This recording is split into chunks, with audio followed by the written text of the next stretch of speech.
পঞ্চম ও অষ্টম শ্রেণীতে বৃত্তি পরীক্ষা ফিরছে পূর্ণ নিয়মে। পঞ্চম এবং অষ্টম শ্রেণীতে আবারও চালু হবে বৃত্তি পরীক্ষা।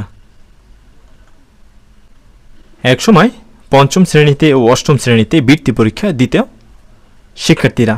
বার্ষিক পরীক্ষার পর সম্পূর্ণ ভিন্ন ব্যবস্থায় জেলা ও উপজেলা পর্যায়ে বৃত্তি পরীক্ষা নেওয়া হতো। নির্বাচিত শিক্ষার্থীদের সরকার মেধা ও ট্যালেন্ট পুল এই দুই ক্যাটাগরিতে বৃত্তি প্রদান বা বৃত্তিপ্রাপ্ত শিক্ষার্থীদের পরবর্তী ক্লাসে।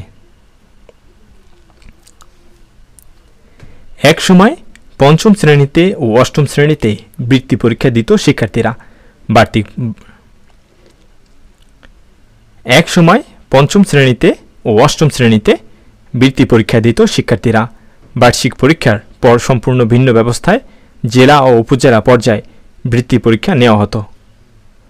নির্বাচিত শিক্ষার্থীদের সরকার মেধা ও ট্যালেন্ট পুল এই দুই ক্যাটাগরিতে বৃত্তিপ্রাপ্ত শিক্ষার্থীদের পরবর্তী ক্লাসে এককালীন ও বাৎসরিক বৃত্তি প্রদান করত সরকার।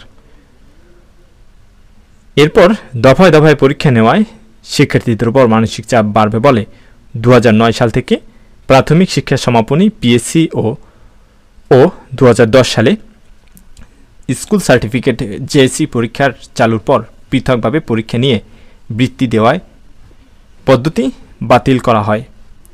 এরপর থেকে পিএসসি ও জেএসসি পরীক্ষায় শিক্ষার্থীদের মধ্য থেকে ফলাফলের ভিত্তিতে 50,000 শিক্ষার্থী বৃত্তি পেত।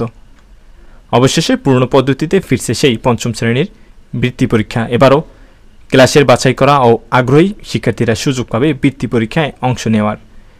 গত 5 আগস্ট সরকার পতনের পর জাতীয় শিক্ষাক্রম রূপরেখা 2021 বাতিল করেছে অন্তর্বর্তী সরকার। এছাড়া 2012 সালে প্রণীত সিওসির পদ্ধতি বহাল করা হয়েছে। এতে গতানুগতিক ধারায় আগের মতো বার্ষিক পরীক্ষা নেওয়া হবে। ফলে আগের নিয়মে বৃত্তি পরীক্ষা হবে কিনা তা নিয়ে আবারও প্রশ্ন উঠেছে। প্রাথমিক ও গণশিক্ষা মন্ত্রণালয় বলেছে, আগামী শিক্ষাবর্ষে পুরনো পদ্ধতিতে বৃত্তি পরীক্ষা নেওয়ার বিষয়ে আলোচনা চলছে। প্রাথমিক সমাপনী আগে পৃথক বৃত্তি পরীক্ষা নেওয়ার যায় কিনা তা নিয়েও আলোচনা করে চূড়ান্ত সিদ্ধান্ত নেওয়া হবে। জানতে চাইলে প্রাথমিক ও গণশিক্ষা মন্ত্রণালয়ের সচিব ফরিদ আহমদ বলেন, এটা নতুন কিছু নয়, পুরনো পদ্ধতিতে আবার ফেরা হচ্ছে। শ্রেণীর সব শিক্ষার্থীকে বাধ্য করা হবে না। যারা বৃত্তি পরীক্ষায় অংশ নিতে আগ্রহী তাদের পরীক্ষার সুযোগ দেওয়া হবে। এমনটি ছিল একসময়। শিশুরা ছোটবেলা থেকে প্রতিযোগিতার মধ্য দিয়ে বড় হতে শিখবে। অর্থাৎ মূল কথা হচ্ছে, যেহেতু পুরনো কারিকুলামে ফিরে যাওয়া হয়েছে, তাই আবারও পঞ্চম এবং অষ্টম শ্রেণীতে বৃত্তি পরীক্ষা নেওয়া যেতে পারে, এমনটাই আসলে আশা করা যায়, যেটা খুব শীঘ্রই চালু হবে। সবাইকে ধন্যবাদ। পরবর্তী ভিডিওটি দেখার জন্য আমন্ত্রণ রইল।